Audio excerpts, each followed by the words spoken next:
Bonjour à tous et bienvenue dans une nouvelle vidéo sur ma chaîne qui cette semaine est un update lecture. Donc j'ai 4 romans à vous proposer et 4 romans poche parce que comme c'est l'été, le poche c'est ce qu'il y a de plus pratique à emmener partout. Voilà, donc on commence tout de suite avec 100 de Johanna Gustafsson qui est la troisième enquête d'Émilie Roy et Alexis Castells. Donc cette fois, les deux jeunes femmes vont collaborer sur le meurtre d'une famille en Suède. Et pas n'importe quelle famille, puisqu'il s'agit de celle d'Aliénor Lindberg, qui est la petite protégée d'Émilie, justement. C'est une jeune femme qui est autiste et qui a toujours voulu travailler dans la police. Et donc, Émilie lui avait offert cette possibilité et l'avait fait rentrer à Scotland Yard avec elle. Donc là, toute l'équipe va retourner en Suède et collaborer avec l'équipe de police de là-bas. Et donc pour essayer de trouver ce qui s'est réellement passé et pourquoi ce massacre. Donc le livre évolue sur 3 temporalités différentes. Donc la première qui correspond au meurtre de la famille Lindberg. La deuxième qui nous ramène au temps de la guerre civile espagnole, donc sous le règne de Franco, et où on va suivre des personnes qui au départ vont être pris, vont être en quelque sorte raflées, arrêtées, voilà, je cherchais le mot, arrêtées par l'organisation de Franco. Il y en a certains qui vont être fusillés rapidement, et puis donc une autre femme qui va être emprisonnée dans une geôle pour femmes, qui va être violée et abusée par ses geôliers, et duquel va naître un enfant.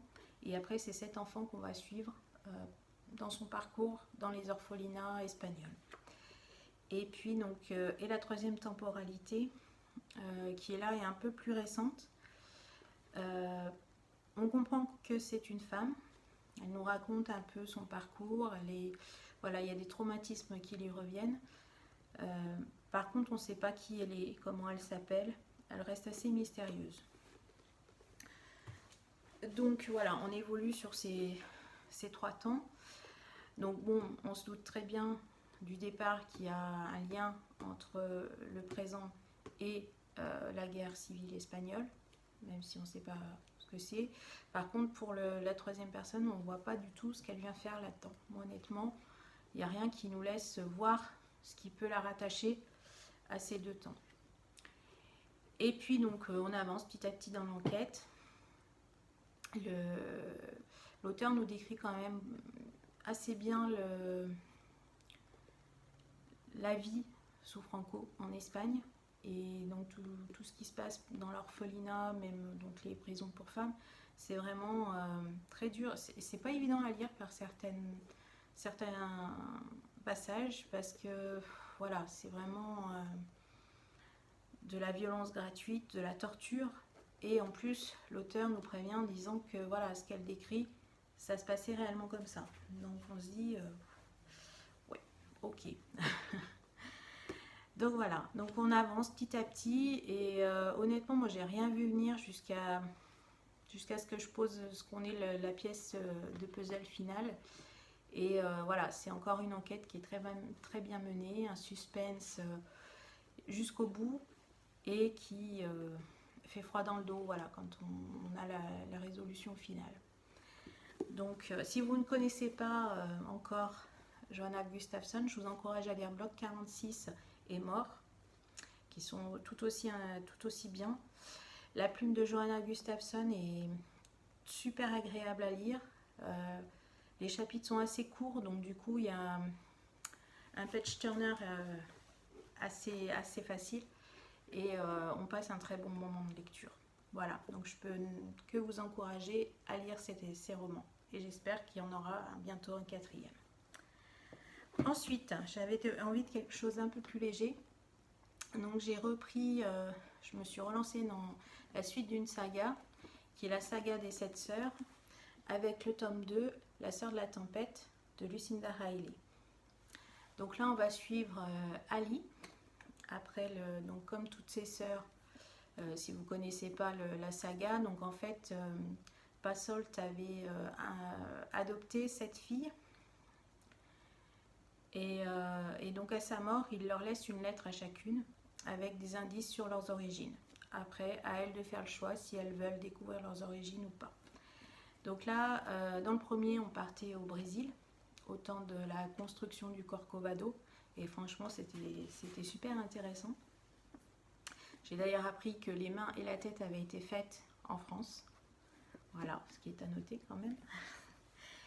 Et donc celui-ci, on va partir en Norvège avec Ali, la deuxième sœur. Donc c'est vrai voilà, la mort de son père l'a quand même bien chagrinée.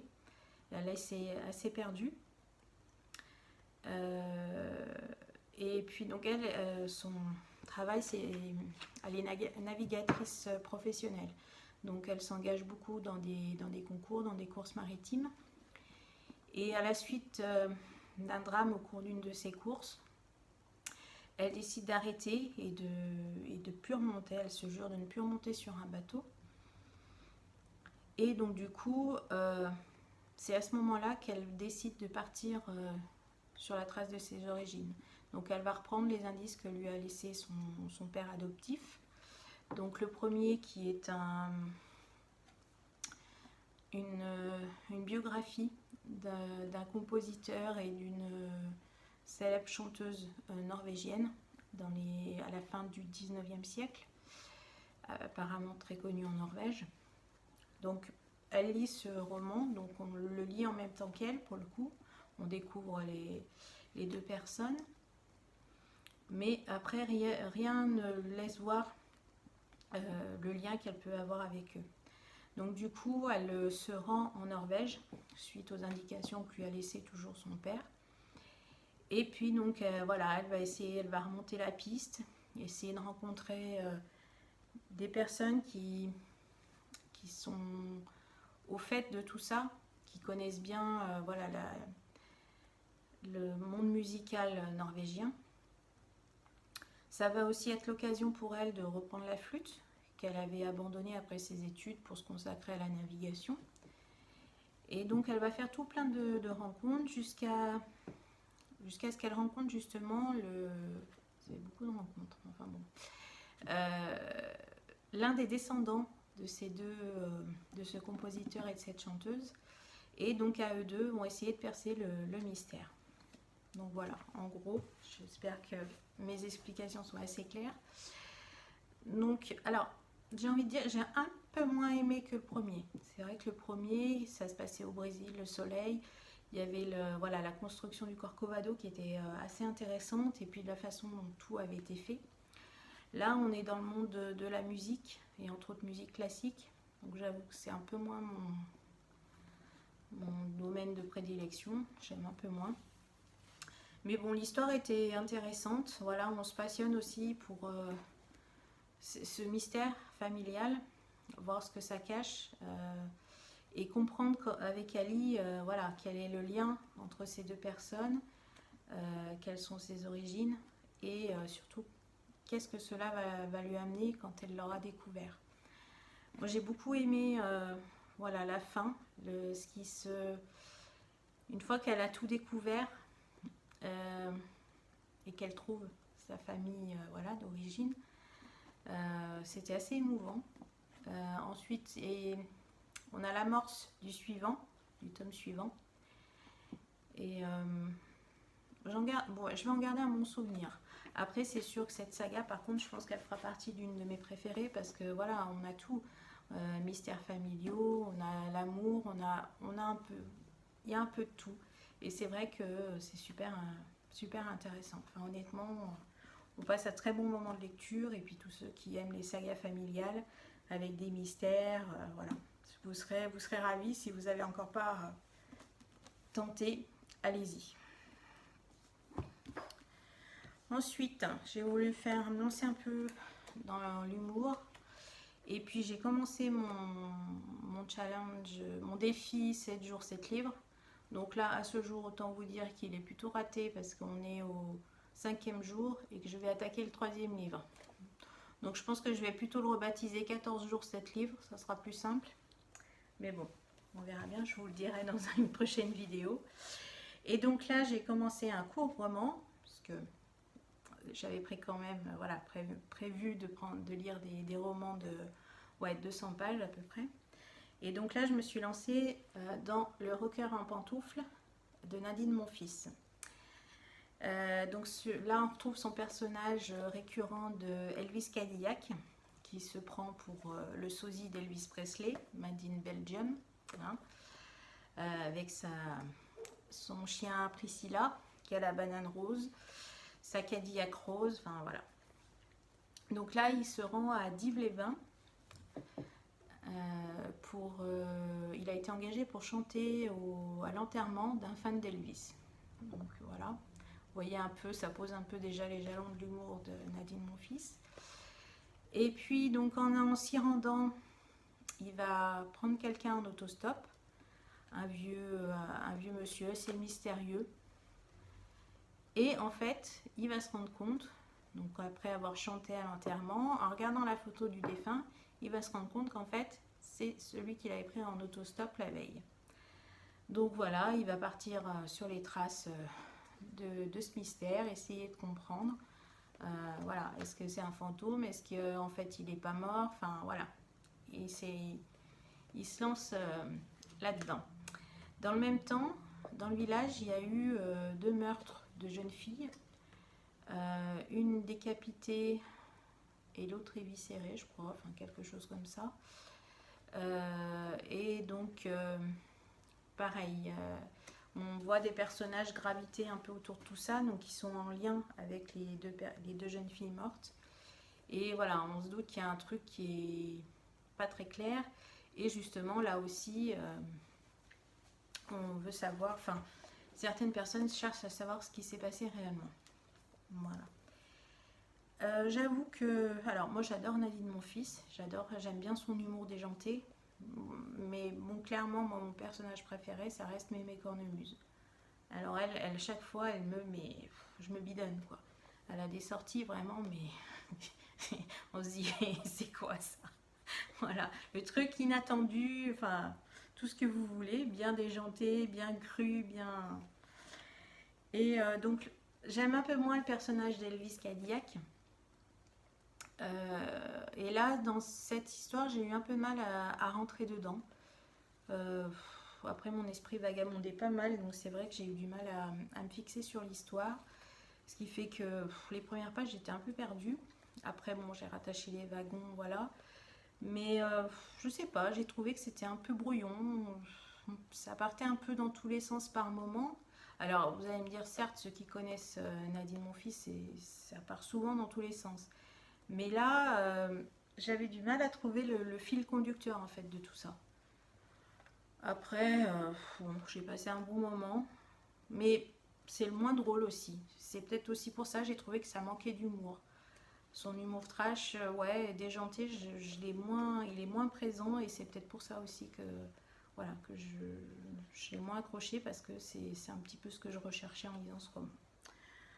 Donc voilà. Et puis, donc, si vous voulez savoir pourquoi en pantoufles, je vous laisse le lire et vous aurez la réponse dedans. Voilà. Et puis donc, quatrième roman que j'ai terminé hier et qui pareil fait partie de mon défi 7 jours 7 livres. Il s'agit de La théière anglaise de Nelly Buisson. Donc là aussi, on part sur un mystère mystère familial. Donc tout commence quand Marion, qui cherchait du travail depuis très longtemps, vient de décrocher un poste dans une librairie. Donc on est début juillet, son poste, elle doit le prendre fin août. Donc du coup, ça lui laisse 2 mois pour préparer, donc déménager, puisqu'elle habitait toujours chez ses parents. Donc trouver un studio, déménager, et puis voilà, préparer son appartement, tout ça. Et donc pour aménager un peu son studio, elle décide d'aller dans le grenier familial, récupérer des vieux meubles qui appartenaient à ses grands-parents, afin de dépenser un peu moins, puisque voilà, quand Les premiers studios, les premières maisons en général, c'est un peu de la récup. Et donc en cherchant dans le grenier, donc elle va dénicher les meubles, quelques meubles qui vont lui plaire. Elle va aussi découvrir une théière qui était tout à fait bien emballée et tout, qui a été, auquel on a pris soin. Donc elle va la redescendre pour essayer de voir, demander à ses parents s'ils savent ce que c'est.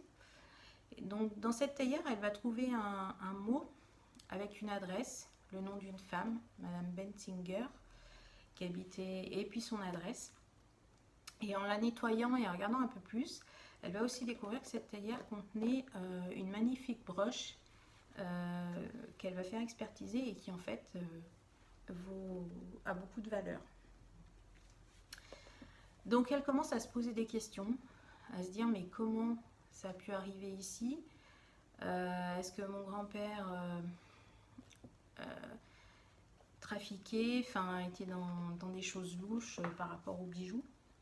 Donc voilà, ça va l'intriguer. Et puis comme elle a encore un peu de temps avant de commencer son travail, bah, du coup, avec sa meilleure amie, elles vont se lancer donc sur la trace de la dame à qui appartenait la théière. Donc on va visiter un peu, on va naviguer un peu entre la Dordogne et l'Alsace. Donc pareil, elles vont remonter le fil petit à petit. Parce que ce qu'il faut savoir, c'est que la maison de ses grands-parents ont servi de refuge à un village d'Alsace pendant la Seconde Guerre mondiale, quand l'Alsace a été envahie par les Allemands. Du coup, les familles se sont réfugiées dans d'autres régions de France. Et donc voilà, le point de départ, c'est ça. Donc on va essayer de remonter petit à petit l'histoire avec Marion et son amie Caroline. Et j'ai trouvé que tout ce qui traitait sur l'histoire, les réfugiés, tout ce qui s'est passé, j'ai trouvé ça super intéressant. Moi j'ai beaucoup aimé la lecture, en plus ça se lit assez bien, la plume de l'auteur est assez agréable à lire. Et j'avais du mal, c'est vrai que j'étais captivée par l'histoire. Et ouais, on suit, on a envie de savoir et se dire mais c'est quoi, surtout que chaque fois qu'elle découvre un petit bout de l'histoire, voilà, il y a encore des mystères qui se créent et on ne comprend pas, et donc ça nous tient bien en haleine. Par contre, j'ai été un peu déçue par la fin. Une fois qu'elles ont eu trouvé le résultat, enfin, moi il y a certaines pages, je les ai trouvées de trop. Il aurait fallu qu'on aille direct à la fin finale. Fin finale, c'est un peu répétition, mais bon, vous voyez ce que je veux dire. À la révélation finale, et ouais, pour moi, il y avait quelques pages de trop. Mais sinon, c'est une très bonne lecture. Et s'il n'y avait pas eu là la fin qui m'avait dérangée, je pense que ça aurait été un petit coup de cœur. Voilà. Donc si vous aimez, pareil, les secrets de famille qui prennent racine au temps de la guerre, et ben n'hésitez pas. En plus là, bon, j'ai la version poche France Loisirs et il fait moins de 200 pages, donc il se lit, en plus il se lit, je vous dis, assez vite. Voilà, donc c'était tout pour cette fois-ci.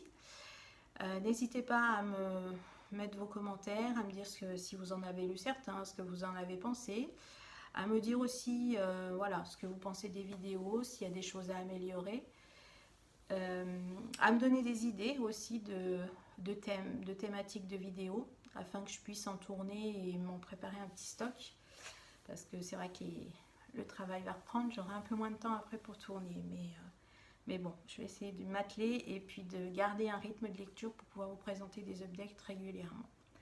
Voilà, donc n'oubliez pas le petit pouce bleu qui fait plaisir aussi, de partager si vous en avez envie, et puis je vous dis à très bientôt dans une prochaine vidéo. Bisous à tous!